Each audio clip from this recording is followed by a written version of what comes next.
hace... Exactamente, perfecto.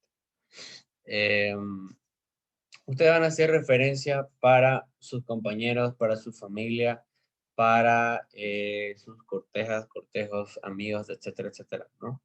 Entonces, los van a tomar en serio y tienen que entender la tienen que entender lo profundo que es esto, ¿no? Entonces, no se lo tomen a la ligera, a eso me voy, ¿no? Bien, entonces, como ustedes ya lo sabrán, el fundador o uno de los promotores principales de la medicina era Hipócrates, ¿no? Que es conocido como el padre de la medicina, ¿no? Que es el que tenemos aquí al costado derecho, ¿no? Y tienen que responderse esta pregunta para ustedes mismos. No lo vamos a hacer ahora porque sé que va a ser incómodo y nadie va a responder, así que no vamos a saltar esa pregunta. Es que normalmente hacía esta presentación en vivo, ya viéndolos cara a cara. Pero lo guardamos para otra ocasión porque sé que nos vamos a ver pronto. Pero vayan respondiéndose a esa pregunta, ¿no? ¿Qué significa la medicina para ustedes? ¿Solamente una carrera? ¿Es un pasatiempo? ¿Es algo a lo que están obligados a hacer? ¿O es su vida? ¿Entienden? Entonces, esa pregunta se la van a ir respondiendo no hoy, tal vez no hoy, tal vez no mañana. Pero sí tienen que buscarle un cauce a todo lo que significa estudiar medicina. Personalmente, para mí, es un estilo de vida, ¿ya? Todo el mundo le va a decir algo parecido, ¿no? Y es cierto, ustedes al empezar a estudiar esta materia y esta carrera, se van a dar cuenta que su vida va a cambiar en múltiples aspectos, ¿no? No solamente en lo personal, sino en lo académico, se van a convertir en personas mucho más lectoras, se van a convertir en personas más elocuentes que tengan ese amor por la ciencia, ese amor por la academia, ¿no? Como no se ve en otras carreras, ¿no? Eso sí, también van a desarrollar lo que se llama ego del médico, ¿ya? Ustedes tienen que estar orgullosos en el lugar donde están, ¿ya? Siempre saquen pecho por esta carrera. Y más ustedes, que son un grupo selecto de personas, ¿no? Un grupo selecto de personas que básicamente son la élite de, de los estudiantes de Santa Cruz, ¿no? Entonces, siempre mantengan en alto esa, ese nivel, ¿no? Bien, esas son las recomendaciones preliminares de lo que va a hacer toda la carrera, ¿no? Obviamente vamos a estar acompañándolos siempre paso a paso. Si es que, bueno, yo sé que van a probar, así que nos vamos a ver en fisio próximamente. Bien, conceptos de lo que es anatomía en general. La palabra, desglosándola etimológicamente, tenemos anatomes, ¿no? Cuerpo y disección. Esto va a ser el trabajo diario, ¿no? De cada práctica vamos a tratar de eh, aplicar lo que vendría a ser la disección, ¿no? Eh, es muy importante esta materia porque es como el ABC de cualquier otra rama de la medicina, ¿no? Aunque no lo crean, saber anatomía es imprescindible para aplicar no solamente en ciencias quirúrgicas, sino también en ciencias clínicas, ¿no? Fisiología, farmacología y medicina interna van de la mano con anatomía, ¿no? Siempre está metida esta materia, entonces tienen que darle la relevancia que se merece, ¿no? Entonces va a estudiar las estructuras del cuerpo humano. Este estudio de las estructuras del cuerpo humano va a ser profundo, ¿no? No solamente vamos a decir, este es el músculo temporal, digamos, o este es el músculo occipitofrontal, no, sino que vamos a ir más allá, vamos a hacer un estudio profundo de las estructuras, vamos a ver inserciones de los músculos, por ejemplo, ¿dónde se inserta el músculo frontal? Ya se inserta en la parte anterior del hueso frontal, bordeando el el reborde superciliar, digamos, ¿no? Y por detrás le sigue una polea aponeurótica que conecta con con el músculo occipital, digamos, ¿no? Entonces, tienen que empezar a entender que el estudio de anatomía va a ser algo mucho más profundo, ¿ya? Al punto en el que se va a describir los tres planos que estamos viendo aquí, ¿no? El plano óseo, que es el primer paso, ¿no? Para empezar un área de estudio, que es el plano óseo. Después vamos a saltar al plano muscular, que es este de aquí atrás, que por lo general es uno de los más extensos, por el hecho de que involucra muchos músculos, ¿ok? Especialmente en la cara, todo lo que es cuello, involucra muchos músculos que tienen su inervación, que tienen su irrigación, ¿no? Entonces, es uno de los bloques más grandes. Posteriormente vamos a estar... me he olvidado que tengo aquí mi lápiz. Un segundo. Bien. Entonces, posteriormente vamos a estar viendo lo que sería el plano nervioso, ¿no? El plano nervioso va a dirigirse o direccionarse a todo lo que significa la acción, ¿no? La acción de estos dos, ¿no? Ahorita vamos a ver de dónde clasifican estas dos ramas de la anatomía, porque eso también vamos a verlo más adelante, que la anatomía tiene varias subdivisiones de anatomía. No es un solo estudio en general, sino que son varias inclinaciones que tiene la materia, ¿no? Entonces, básicamente lo que va a hacer el plano neuronal o nervioso es controlar, ¿no? Todo lo que vendrían a ser las estructuras somáticas, ¿no? En este caso, los músculos y los huesos. Esto comprende todo lo que es la clasificación de órganos de la locomoción, ¿no?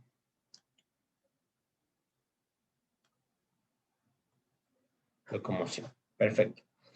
Y bueno, uno de los dos últimos planos que siempre se revisan es el plano vascular y el plano linfático, ¿no? El vascular va a ser divertido porque ya encontré una forma nueva de repasar el plano vascular, ¿ya? Así que, vamos a tratar de que sea lo más didáctico posible porque yo en su momento lo estudié de una forma no errónea, sino no no era la mejor forma, ¿ya? Así que vamos a tratar de aplicar un poco una nueva metodología que se me está ocurriendo en estos días. Bien, continuamos. Entonces les estaba explicando que la anatomía se subdivide en eh, inclinaciones, ¿no? O en subramas de la anatomía. Nosotros en esta materia vamos a desarrollar lo que es la anatomía descriptiva, ¿ya?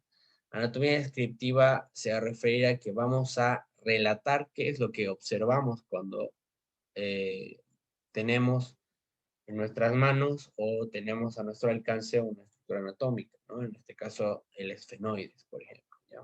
Les voy adelantando, este es el esfenoides,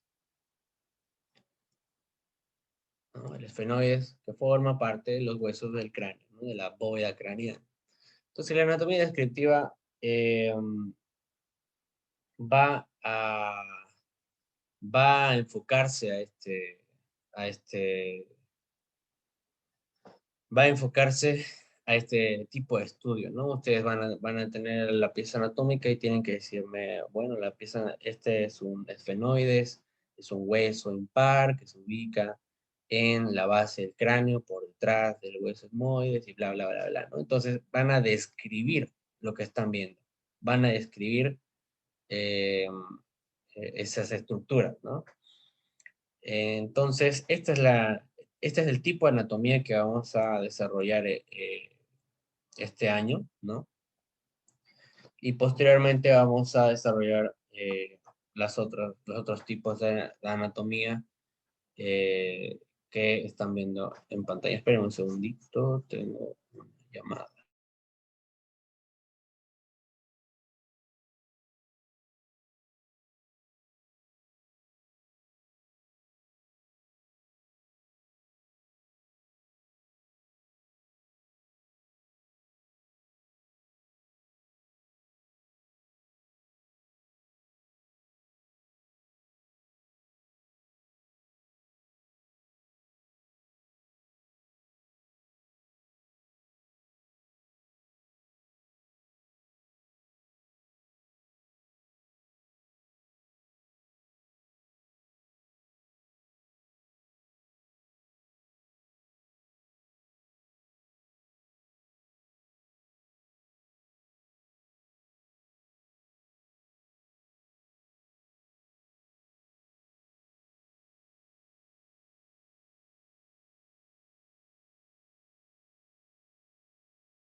Bien, van a disculpar, ahora sí. El otro tipo de anatomía que también se estudia y van a estudiarlo en segundo año es la anatomía funcional, ¿no? Una vez aprendidos y consolidados los conocimientos anatómicos descriptivos, van a saltar al siguiente nivel, que es la anatomía funcional, ¿no? Esto ya es algo más profundo y se aboca a qué es lo que hace esa pieza anatómica que previamente la hemos descrito, ¿no?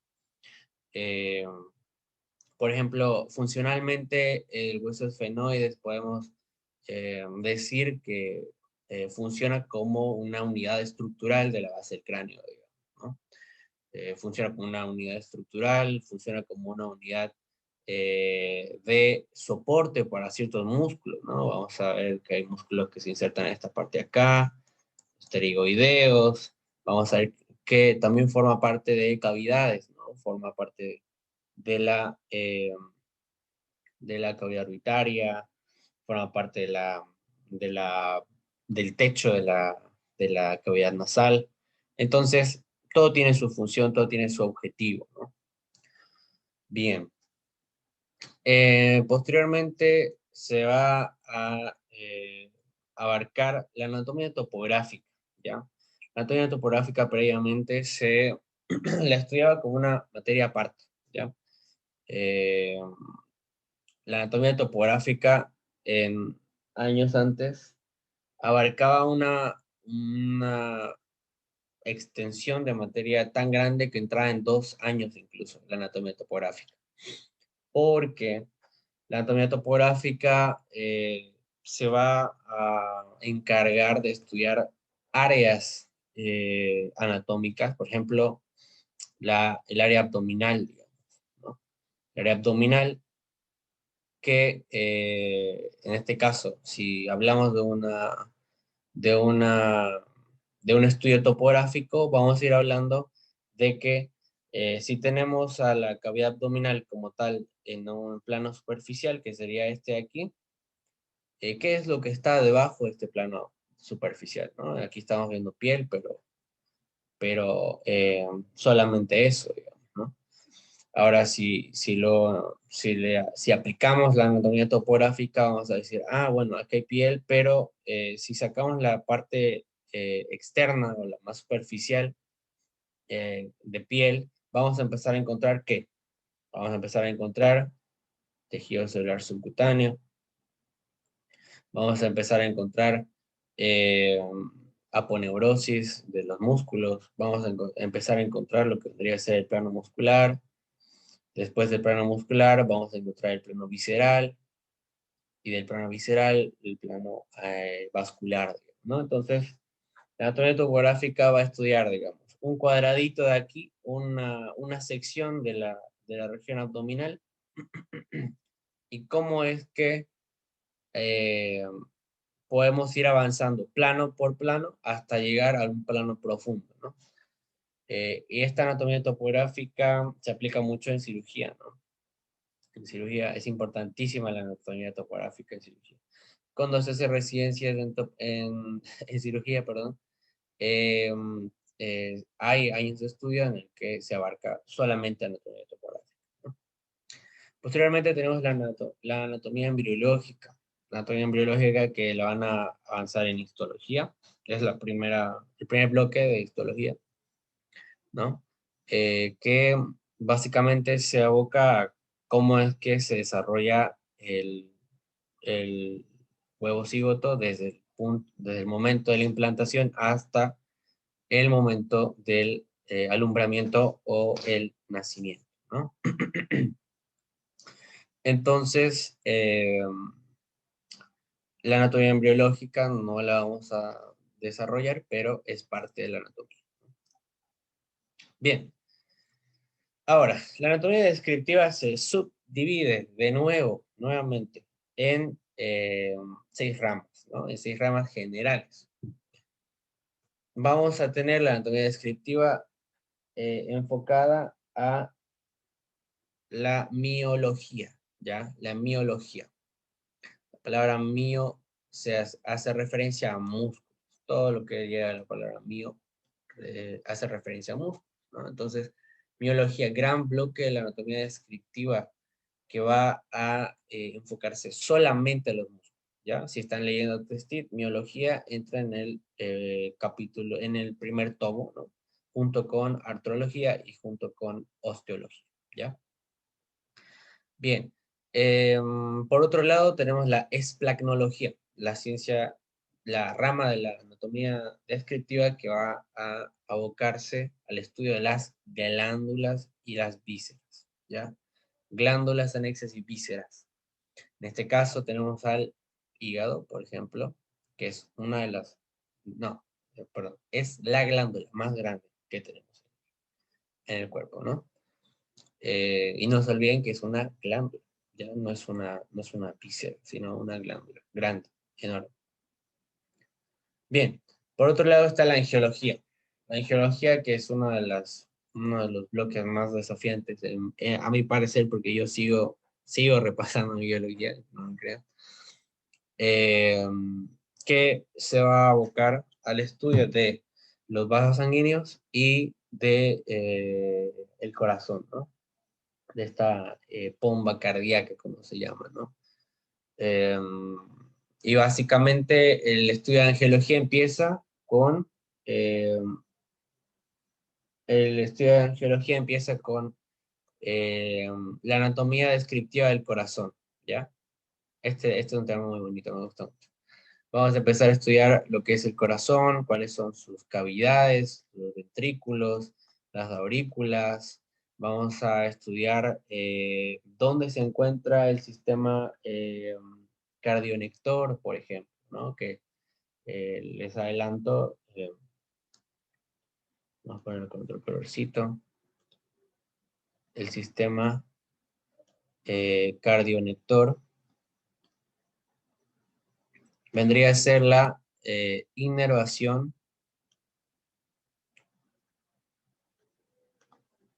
intrínseca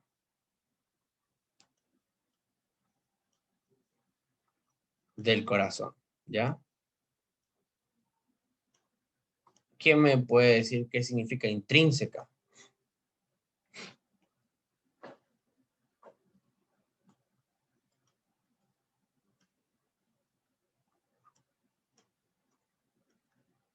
¿Dentro del corazón? Exactamente, interna. Intrínseca es dentro del corazón, por dentro, interna. Y si yo digo inervación intrínseca, se refiere a que es la forma en la que el corazón se inerva a sí mismo, ¿ya?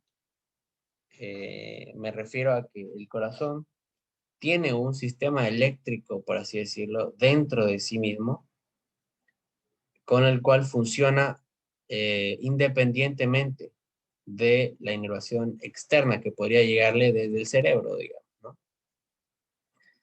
Entonces, interesante, ¿no? Vamos a ir viendo todas las características, tanto internas como externas del corazón, y a partir de esto vamos a empezar con el estudio de los vasos sanguíneos, ¿no? Los vasos sanguíneos. Que va a empezar con el sistema aórtico, ¿no? Aquí pueden ver este vaso que está saliendo, es el sistema aórtico, ¿no? Empezamos con la aorta ascendente, el callado de la aorta, todos sus ramos de la aorta, etcétera, etcétera, ¿no? Esa es la angiología. Por otro lado, vamos a tener el bloque de neuro, ¿ya? El bloque de neuro, que es su tercer parcial, solamente se va a abocar a las estructuras que rodean al cerebro, ¿no? Todo lo que es el encéfalo, mesencéfalo, hipotálamo, epitálamo, subtálamo, todo lo que es cerebelo, tronco encefálico, etcétera, ¿no? Todas las estructuras nerviosas, ya nerviosas. Así como también lo que vendría a ser el sistema nervioso periférico, ¿no? Los nervios, los pares craneales, etcétera, ¿no? Por otro lado está la artrología, que si bien no se explota tanto este tema porque lo van a llevar bien en traumato, es importante en algunas áreas. Por ejemplo, en el área de la rodilla, sí es importante repasar bien artrología, por ejemplo, ¿no? En la parte del fémur y la cadera, por ejemplo, es otra área importante para estudiar artrología, ¿no? También en la articulación humeroescapular, por ejemplo, también es importante repasar la artrología. Artrología va a estudiar todo lo que es articulaciones, ¿ya? Articulaciones. Bien, y bueno, el último bloque vendría a ser osteología, ¿ya? Osteología que, eh, obviamente, como el nombre lo dice, osteo viene de huesos, ¿no? De huesos, de pieza ósea, ¿no? Entonces, aquí lo que se estudia en osteología es todo lo que hace referencia al hueso, ¿no?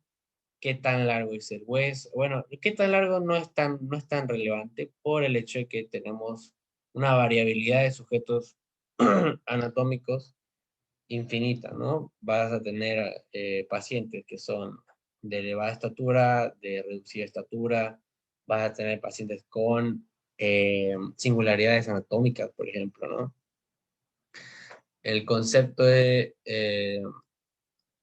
singularidad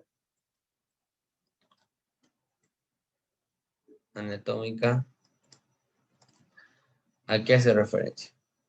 Hace referencia a estructuras anatómicas únicas, ¿ya? Únicas o de aparición variable, ¿ya?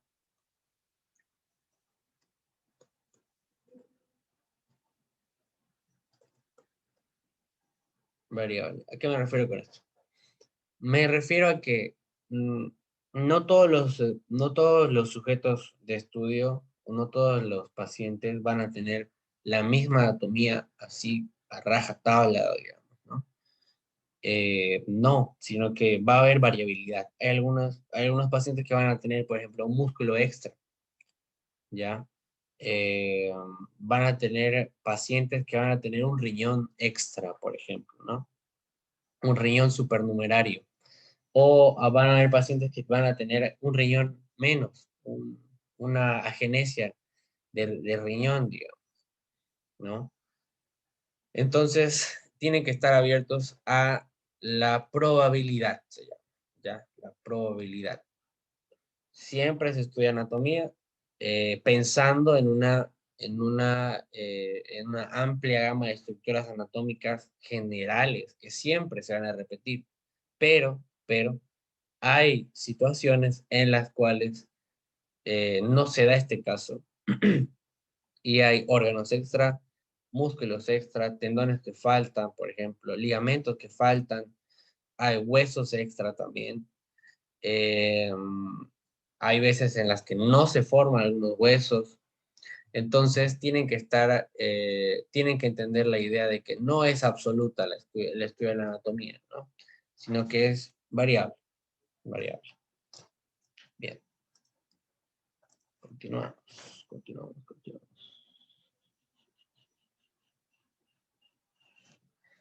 Bien, ahora la división por aparatos, esto ya estamos entrando más a profundidad en cuanto a segmentar a las estructuras anatómicas según la función general que desarrollan, ¿no? Por ejemplo, los aparatos de la relación se refieren a la relación de quién, del sujeto anatómico con el medio externo, ¿no? Con el medio ambiente.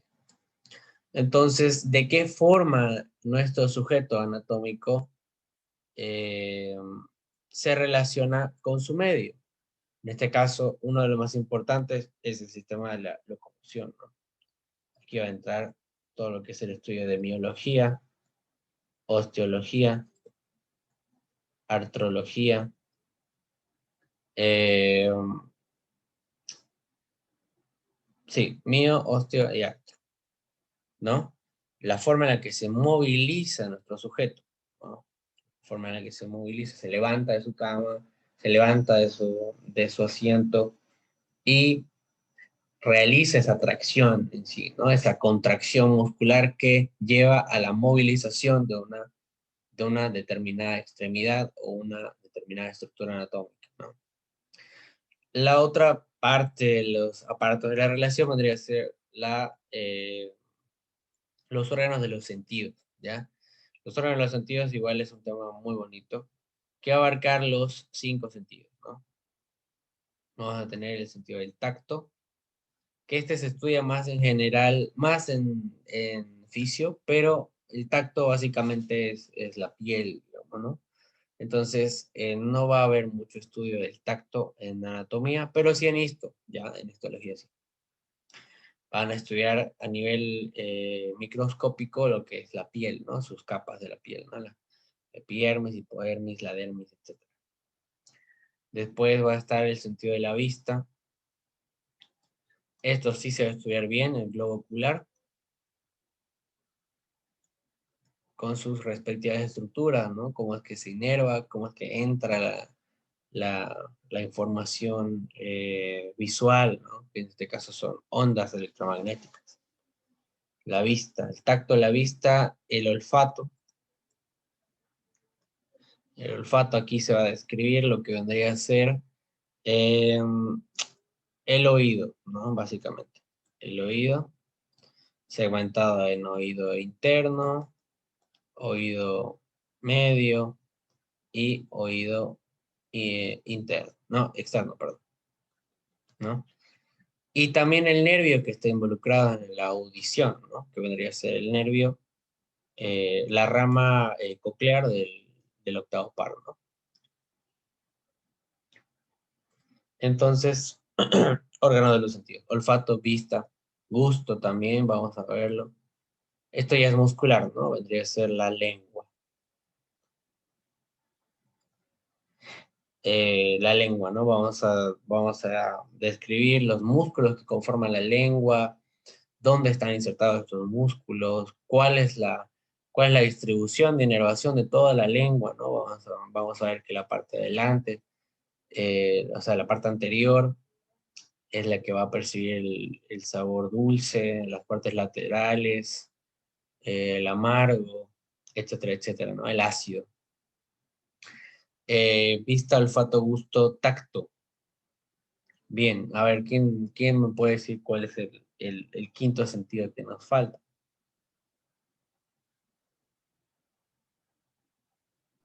Audición. Audición, exactamente. La audición, y qué se les... Ay, pucha,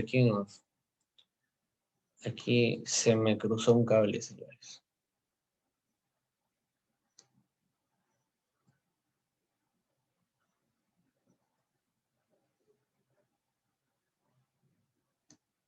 Vamos a corregir esto de aquí.